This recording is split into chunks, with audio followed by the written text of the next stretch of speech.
have a pleasure in knowing you my life. There is no debt. I first saw Jane Eyre probably when I was like 6 or 7, way too young to be watching a dark version, like the 1944 version. It was done by Bob Stevens, and it had Orson Welles in it, and Joan Fontaine, and my mom loved those old black and white films, and so I kind of grew up with sort of a love and respect for those kinds of films. In fact, Beau Geste was another one of my favorite ones as a kid. I think when I was 8, I dressed up as a French foreign legionnaire for Halloween.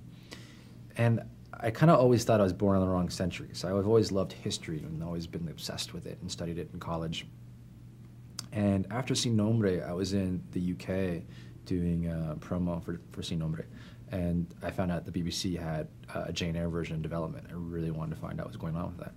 And I read the script, and I liked it, and I met with the writer and the producer, and they liked me and my idea for what I wanted to do, and all of us loved that 44 version of the film. So it's kind of like, let's get back to like what Charlotte Bronte was writing in the book, and do it dark, do it right. I knew you would do me good in some way.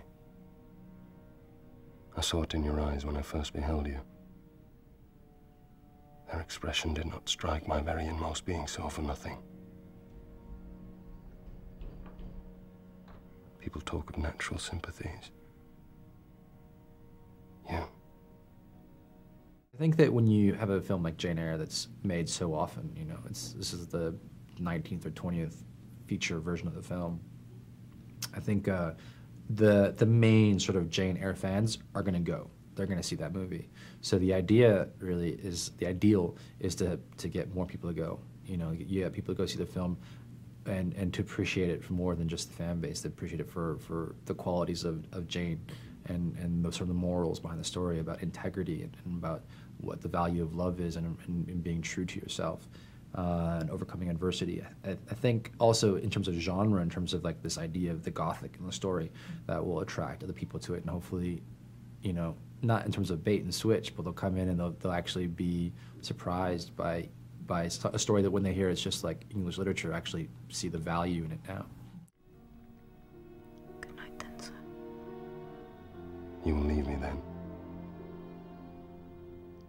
I am cold. Go.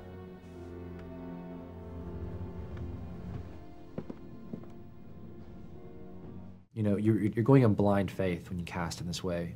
A lot of larger films, you don't necessarily have people read parts anymore. You have meetings, you talk about it, you know their body of work, and you go based on their previous work that you believe they can do it. And didn't actually get a chance to see them together until like just days before shooting. And it was just great to see like their sense of humor, the mutual understanding of the material, and like their professionalism come through, and like just sort of blew me away.